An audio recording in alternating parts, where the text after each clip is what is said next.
una palabra que transforma. Jesús, el único camino. Pon tu vida en sus manos. Un camino, un Salvador. Él puede cambiar tu vida. Una palabra que transforma. Toda la tribu de Leví no tendrán parte ni herencia en Israel de las ofrendas quemadas a Jehová, y de la heredad de él comerán. No tendrán pues heredad entre sus hermanos. Jehová es su heredad, como él les ha dicho. Y este será el derecho de los sacerdotes de parte del pueblo. De los que ofrecen en sacrificio buey o cordero, darán al sacerdote la espaldilla, la quijada y el cuajar.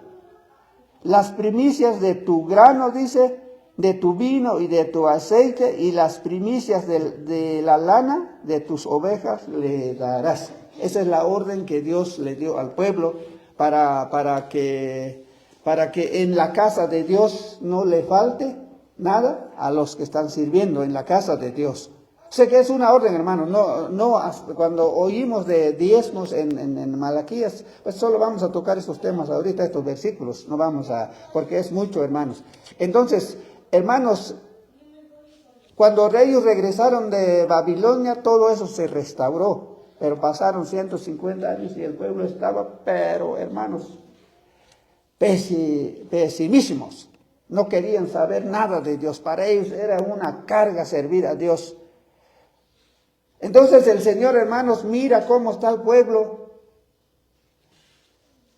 Y Él levanta a Malaquías, un profeta, para decir al pueblo en la situación en que están, para despertar al pueblo y hacerles ver en la situación en que estaban.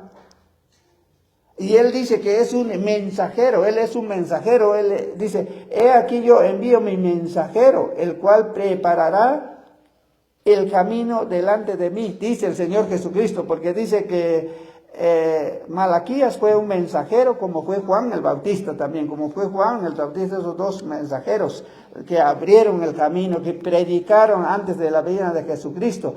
Y vendrá súbitamente a su templo el Señor a quien vosotros buscáis. Acuérdense que el Señor Jesucristo vino a su templo, hermanos, cuando sacó a aquellos vendedores adentro del templo. Pero Él vino, hermanos, para venir a enseñar al pueblo, porque el pueblo estaba perdido, estaba deteriorado, ya no querían saber nada de Dios. Para ellos hablar de Dios era algo cansado, era algo aburrido. Y el ángel del pacto a quien vosotros, he aquí viene, ha dicho Jehová. Ok, en el versículo 1, ahora seguimos. Versículo 2. ¿Y quién podrá soportar el tiempo de su venida? ¿O quién podrá estar en pie cuando Él se manifieste? Porque Él es como fuego purificador y como jabón de lavadores. Cuando Él venga, Él tendrá que venir a enseñar, y Él vino. Bueno, para nosotros Él vino, pero el profeta Malaquías estaba hablando a aquel pueblo que estaba ya cansado de Dios. ¿Quién podrá estar en pie cuando Él se manifieste? Porque Él es como fuego purificador y como jabón de lavadores. Y se sentará para afinar y limpiar la plata, porque limpiará a los hijos de Leví. Los afinará como a oro y como a plata, y traerán a Jehová ofrenda en justicia.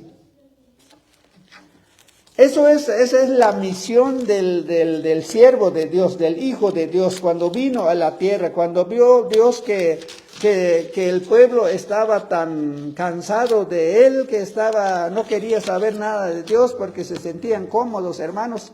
Ese es el peligro que se corre el riesgo el pueblo de Dios. Hermanos, no sé si a alguno de nosotros aquí nos ha tocado estar en aflicción.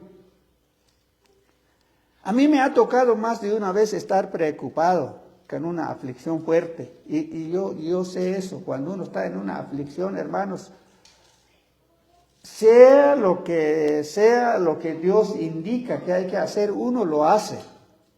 Hermanos, uno tan obediente, lo que quiere uno, Señor, ayúdame porque estoy necesitado, Señor. No hay quien para ayudarme. Y uno, pues si le dicen lo que le digan a uno de parte de Dios, uno lo hace. Y es lo que le pasó al pueblo. Pero ahora aquel pueblo ya cómodo, hermanos, ya bendecido en su tierra, estaban tan cómodos, no querían saber nada de Dios. Entonces el Señor, hermanos, envía a su mensajero, que es Malaquías, porque anuncia la venida del Señor, como hizo Juan el Bautista, y vino el Señor Jesucristo. ¿Y qué dice allí en el 3?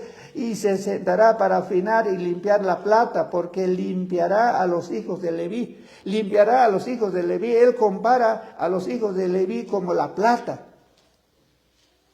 Y se sentará el Señor, dice, para afinar y limpiar la plata, porque limpiará a los hijos de Leví. Los hijos de Leví, que son los sacerdotes, que son los líderes, a los levitas, que son los que sirven a Dios en el templo, para que el pueblo pueda venir, acercarse y adorar a Dios. El Señor Jesucristo tuvo que venir para enseñar al pueblo, y los afinará como a oro, dice, y como a plata, y traerán. Hermanos, primero el Señor Jesucristo vino, ahora en el caso de los después de que Él vino a la tierra, porque limpiará a los hijos de Leví y los afinará como a oro, como a plata, y traerán a Jehová ofrenda en justicia. Después de que el Señor Jesucristo vino a enseñar, hermanos, dice, y traerán a Jehová ofrenda en justicia. Por eso, hermanos, yo enseño aquí, no digo yo que usted está obligado, nomás enseñamos la palabra, porque eso es lo que manda el Señor. Que después de conocer a Jesucristo, hermanos, no tenemos que pelear con Jesucristo. No tenemos que pelear con Jehová Dios. No tenemos que decir, hermanos, porque yo esta palabra, hermanos, lo pedí con Dios. Tenía otro tema, Dios me ha sorprendido, hermanos. La semana pasada, acuérdense que hablamos de estos dos jóvenes que trajeron su ofrenda a Jehová en gratitud, hermanos. Les nació de su corazón y trajeron ofrenda a Jehová. No más que uno erró y otro no. Y en este caso, hermanos, Dios nos está hablando a nosotros. En ese tiempo, Dios estaba hablando al pueblo de Israel, pero dice, traerán a Jehová, después de haber sido enseñados por Jesucristo, y traerán a Jehová ofrenda en justicia.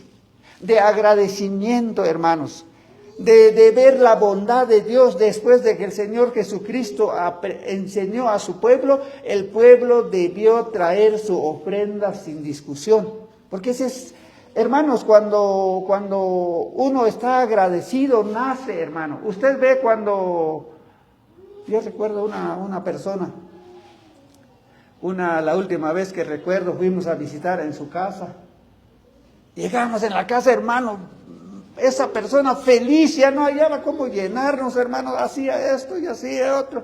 Terminamos de comer y hizo otras cosas, y ya les hice esto, coman y beban, y ya, hermano, ya casi, ya no hallaba cómo agradecernos, porque lo visitamos, pues es familiar, y estaba tan feliz, tan agradecido. Y hermano, así debe de ser nuestro corazón con Jesucristo, cuando después de que Él sabemos que vino a dar su vida por nosotros, después de que Él nos perdonó, después de que Él nos amó, hermanos, Él debe, si fuera Dios como nosotros, Dios debía de despreciarnos, de enojarse con nosotros, pero en cambio envió a su Hijo, hermanos, para que su Hijo viniera a enseñarnos, hermanos, y que entonces el deseo de Dios es que después de que los hijos de Dios fueron afinados, fueron enseñados, fueron lavados, Dios esperaba de ellos que trajeran a Jehová ofrenda en justicia, dice ahí en 3.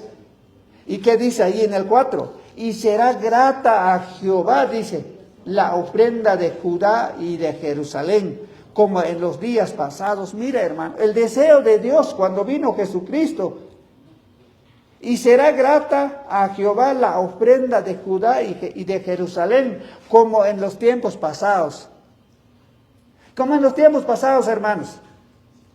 Allí entendemos, hermanos, que Dios se sentía tan feliz, tan gozoso al ver que el pueblo obedeció a Dios cuando Él ordenó que el pueblo trajera lo que acabamos de ver en Deuteronomio 18. Esa era la orden de Dios, ese es el plan de Dios para que su obra siguiera caminando aquí en la tierra, en aquel tiempo, hoy es lo mismo hoy. Él se puso tan feliz, se puso tan contento con su pueblo, dice, como en los días pasados y como en los días antiguos. Quiere decir que un día, hermanos, un tiempo Dios se sintió tan feliz con su pueblo. En el comienzo, cuando Él dio los mandamientos a Moisés, eso fue. Y también cuando regresaron ellos de Babilonia, lo más seguro es que así ellos se portaron, respetaron a Dios, pero pasó un tiempo y se olvidaron de Dios. Como en los tiempos, como en los años antiguos. Ahora, hermanos, en el 5, y vendré a vosotros para juicio y seré pronto testigo contra los hechiceros y adúlteros y contra los que juran mentira y los que defraudan en su salario al jornalero, a la viuda, al huérfano, a los que hacen injusticia, al extranjero, no teniendo temor de mí, dice Jehová de los ejércitos. Hermanos, todo esto que él dice aquí, toda esta maldad que hace el pueblo, dice que es a él a quien no se le está teniendo temor. No teniendo temor de mí, dice Jehová de los ejércitos. Y seré pronto testigo, dice, contra los hechiceros y los adúlteros. Había toda esa clase, hermanos, ya la gente, pues, Dios había indicado, hermanos, contra los hechiceros, los brujos, adúlteros, ya todo eso se practicaba, para ellos era normal en el tiempo de Malaquías, contra los que juran mentira, contra los que defraudan en su salario al jornalero. Hermanos, hubo tiempos, bueno, yo anduve con mi papá en las fincas cafetaleras donde te pueden engañar, te pueden robar, con alguna excusa te dicen qué pasó con el dinero y no salió tu dinero completo, y no solo eso, personas donde vivimos hacen toda esa clase de trampa, de fraude pues con su vecino que lo está ayudando, que le está haciendo un trabajo. Y todo eso lo estaban haciendo en Israel en aquel tiempo. A la viuda, al huérfano, a los que hacen injusticia al extranjero, cuando miran que alguien llega en su tierra, se aprovechan de su trabajo, de alguna manera le roban, le quitan lo que tiene y lo roban. Y Dios, hermano, estaba viendo cómo estaba el pueblo en Israel en aquel tiempo. No teniendo temor de mí, se habían olvidado de Dios, hermano. Ya no tenían temor de Dios. ¿Y qué diremos hoy? ¿Cómo se ve el pueblo hoy? Solamente en la iglesia cristiana, el cristiano medio dice que es cristiano, pero no sabemos la vida de cada uno del cristiano. Pero los que no conocen a Cristo, hermanos, ese es el pan de cada día. La maldad está grande en la calle. Usted ve ahora con las redes sociales lo que pasa, hermano. Ahora sabemos todo lo que pasa en el mundo, la maldad que pasa en el mundo. No estamos mejor que aquel tiempo, estamos peores que aquel tiempo. No teniendo temor de mí, dice Jehová de los ejércitos. Ahora, hermanos, ahora en el 6, hermanos, dice Dios, ya otra vez me pasa lo mismo. No les di yo no sé si Jaime lo puso en la pantalla, el tema que estamos estudiando, un pueblo que le sirve a su Señor. Ese es el tema de hoy. Un pueblo que le sirve a su Señor. Aquí en el segundo punto, el pueblo de Dios lo honra con su vida y sus bienes, el pueblo de Dios. Ese es el deber, hermanos, del pueblo de Dios, que estamos agradecidos con Dios. Y es lo que el Señor anhela de nosotros, es lo que el Señor pide de nosotros, Él mismo lo ordena. En el 6 dice, porque yo Jehová no cambio, por esto, hijos de Jacob, no habéis sido consumidos. Hermanos, después de que la gente se había olvidado de Dios, si Dios fuera como uno de nosotros, de humanos, ya nos hubiera eliminado, ¿no? Ya nos hubiera consumado. Pero la promesa del Señor, la diferencia de Dios y los hombres, hermanos, es que Dios es inmutable. Él no cambia. Dice aquí en su palabra, el versículo 6, porque yo Jehová no cambio. Él no cambia, hermanos. Cuando Él dice que es misericordioso, Él no nomás lo comenta, no nomás lo habla por hablar, Él lo cumple, hermanos. Porque yo Jehová no cambio, dice, por esto, hijos de Jacob, no habéis sido consumados. Ellos, hermanos, ya habían sido, pues, castigados, ya hubieran sido muertos. Si Dios no tuviera esa misericordia, Él había prometido que Él, hermanos, sus promesas eran infinitas. La promesa que Dios hizo a Abraham, el padre de ellos, es que Abraham iba a ser de bendición para las naciones. Y esa promesa tenía que seguir y hasta aquí está la promesa, hermanos. Dios, después de ver toda la destrucción, la desobediencia, los pecados de Israel en aquel tiempo, ya debían haber sido castigados, consumados. Pero ¿qué pasó porque Dios no cambia, Él sigue con su promesa, dice, por eso no habéis sido consumados. Desde los días de vuestros padres os habéis apartado de mis leyes y no las guardaste. Dice Dios al pueblo de Israel. Ahora, hermanos, mire, ¿qué tanto le faltó el pueblo de Israel a Dios, hermanos? El pueblo de Israel le había faltado a Dios. ¿Y qué dice Dios allí, hermanos? Y no los guardaste. Una palabra que transforma. Jesús, el único camino. Pon tu vida en sus manos. Un camino, un Salvador. Él puede cambiar tu vida. Una palabra que transforma.